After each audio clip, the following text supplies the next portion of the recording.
Hidup menyalahkan orang lain memang lebih mudah dibandingkan mencoba beradaptasi atau menjalaninya.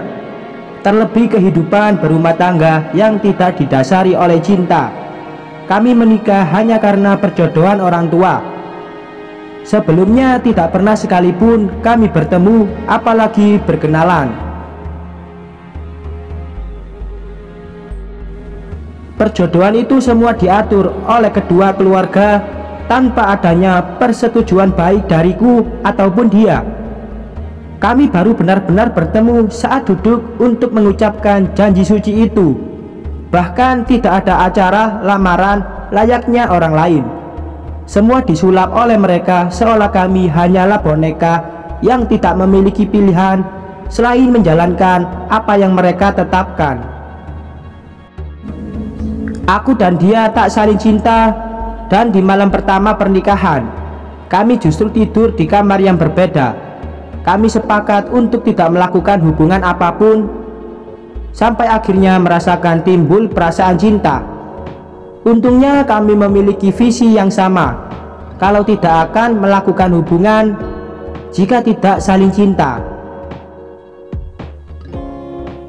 Aku bersyukur dia bukanlah tipikal laki-laki yang harus didengarkan dan dituruti kemauannya. 1 tahun tinggal bersama, tapi belum juga memiliki perasaan apapun.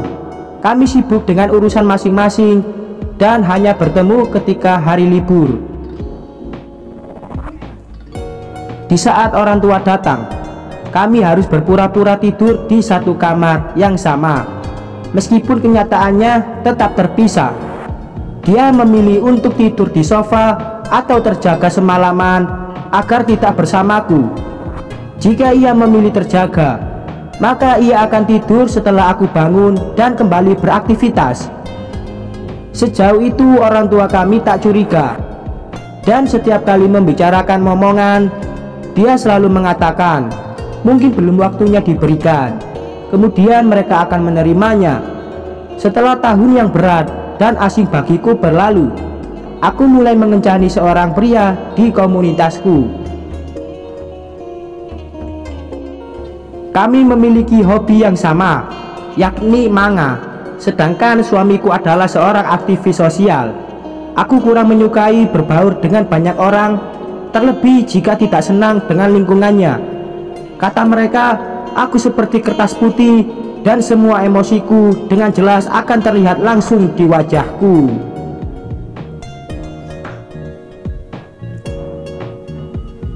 Aku lebih senang menghabiskan waktu untuk menggambar apa yang membuatku menarik atau berkumpul dengan orang-orang tertentu.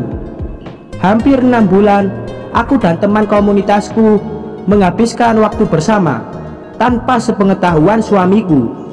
Suatu hari suamiku mengajak pindah ke Afrika untuk tinggal di sana, entah sampai kapan.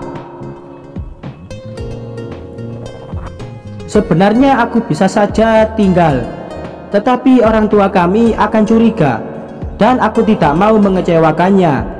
Pernikahan ini seperti tidak akan pernah berakhir untukku. Aku hanya bisa menjalin asmara di belakang suamiku, karena memang tidak ada kesepakatan untuk mencari pasangan masing-masing. Aku menyetujui permintaannya untuk pindah ke Afrika dan meninggalkan pekerjaan, teman-teman, dan kekasihku. Mulanya pacarku tidak mengizinkan dan malah menyuruhku untuk menceraikannya. Tetapi aku tidak ingin mengecewakan ibuku. Kalaupun harus bercerai, haruslah menjadi keputusan bersama, dan sejauh ini suamiku tidak mengatakan apapun tentang itu. Aku tidak mengindahkan larangan dari pacarku dan ikut pindah ke Afrika. Selama perjalanan ke sana terasa sangat lama sekali. Aku memang tinggal di sebuah rumah yang cukup besar, lengkap dengan asisten rumah tangga. Tidak ada bedanya dengan rumahku di Austria, tetapi di sana terlalu banyak serangga yang hinggap di tubuhku. Aku melihat suamimu, dia akan membangun banyak sekolah di sini, ucap asisten rumah tanggaku. Ia selalu membanggakan suamiku, sedangkan aku sibuk menjauhkan serangga-serangga dari tubuhku. Di Afrika, aku hanya dekat dengan asisten rumah tanggaku, dan kami selalu bercerita banyak hal. Aku sangat iri dengannya, yang bisa menikah dengan lelaki pujaannya semasa kecil, meski mereka harus hidup serba kekurangan. Aku mau pulang. Aku sudah tidak kuat tinggal di sini. Kesalku kepada asisten rumah tangga kami, kemudian berjalan meninggalkannya. Aku mengemasi semua pakaian dan barang-barangku, kemudian menemui suamiku. Biarkan aku pulang. Aku sudah tidak tahan tinggal di sini, ucapku. Silakan saja, tidak ada yang memaksa kamu untuk tinggal, jawabnya. Namun bukannya mencari kendaraan dan pergi dari sana, aku justru kembali ke dapur dan menemui asisten rumah tanggaku sambil membawa beberapa koper besar. Ia tersenyum dan menenangkanku. Cobalah untuk melihat hidup dari sudut pandang yang berbeda, ucapnya. Untuk sesaat aku heran dengan apa yang ia ucapkan.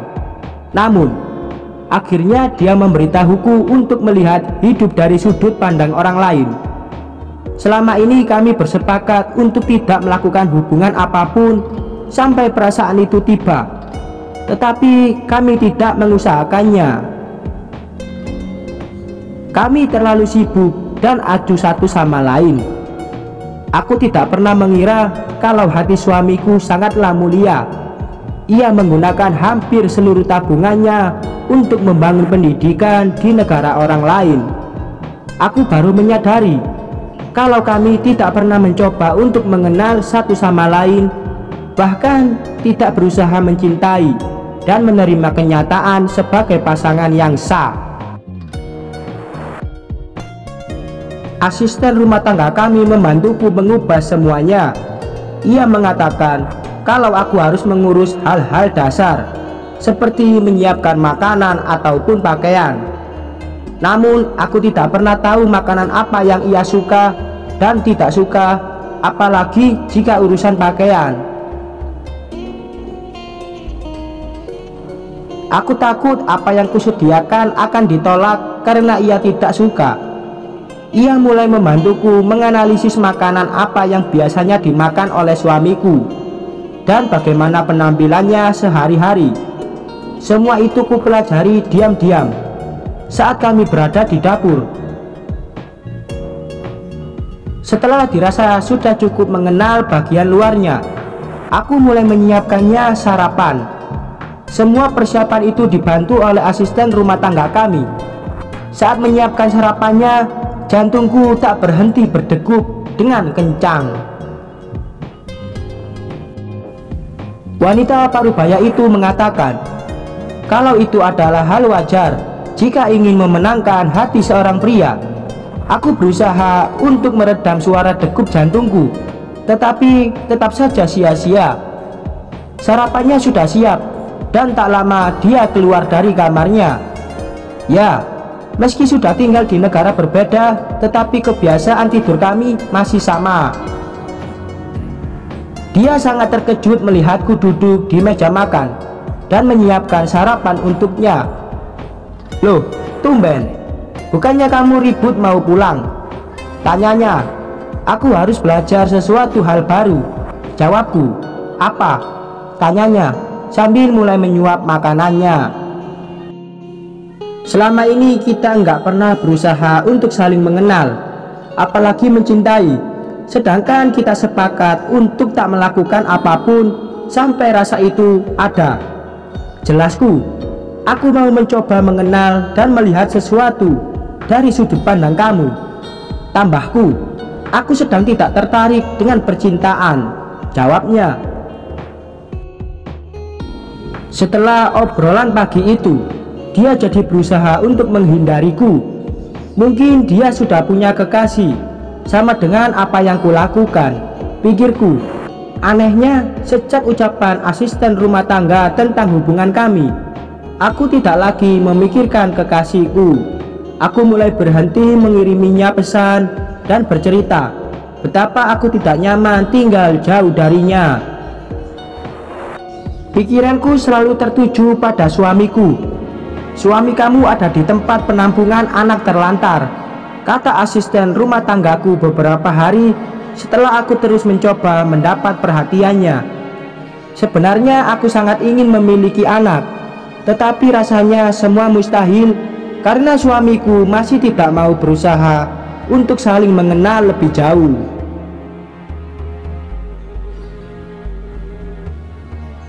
Hampir setiap hari aku memperhatikan suamiku yang mulai mengerjakan proyeknya. Terbesit keinginan agar dia melihat ke arahku untuk satu kali saja. Percobaan terakhir mengenalnya kulakukan pada malam itu. Aku membuatkannya makan malam dan kami bercerita hal-hal umum dengan sesekali menyinggung soal hubungan kami.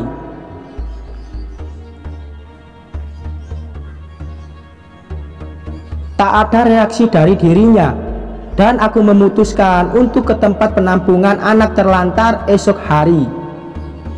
Aku berniat untuk mengadopsi anak dari sana. Jika tidak bisa memiliki anak dari rahimku sendiri, maka aku bisa mengambil dan menjadikannya anakku. Mungkin aku akan tinggal di sana selamanya, agar orang tuaku tidak tahu apa yang sebenarnya terjadi. Satu hari bersama anak-anak membuatku cukup kewalahan dan sangat diuji kesabaranku. Selama ini hampir tak ada anak kecil yang kudekati dan kurawat. Semua aku belajar dari tempat penampungan itu. Sampai suatu kali aku berhasil menidurkan 3 anak dalam satu hari. Sebuah pencapaian yang luar biasa untukku setelah beberapa hari rutin ke sana. Hari itu tidak sengaja suamiku datang dan melihat bayi tertidur di lenganku. Ia tersenyum senang. "Aku tidak tahu kalau kamu berbakat menjadi seorang ibu," katanya. "Aku berencana memiliki salah satu dari mereka," jawabku. "Kenapa tidak mendatangkan dari dalam diri kamu?" tanyanya. "Haha, dengan siapa? Kamu saja tidak tertarik padaku," jawabku. Dia berjalan beberapa langkah ke arahku. "Aku tahu semua yang kamu lakukan, mulai dari memiliki pacar sampai berusaha dilihat oleh aku. Aku hanya takut sikap kamu yang seperti itu hanya sebagai pelampiasan dikala kamu tidak berada dekat dengan pacarmu," jelasnya. Sejak hari itu, hubungan kami berubah. Aku merasa seperti baru pertama kali jatuh cinta. Kami banyak bertukar cerita, tertawa, bahkan dia sudah mulai pindah ke kamarku. 4 bulan kemudian, aku dikabarkan oleh seorang dokter kalau aku sedang mengandung anak kami. Betapa bahagianya aku yang akan menjadi seorang ibu dari pria yang baru saja aku cintai belakangan ini. Asisten rumah tanggaku benar. Semua akan terasa lebih mudah jika melihat sesuatu dari sudut pandang orang lain. Aku mulai belajar banyak dari kacamata suamiku. Begitupun sebaliknya.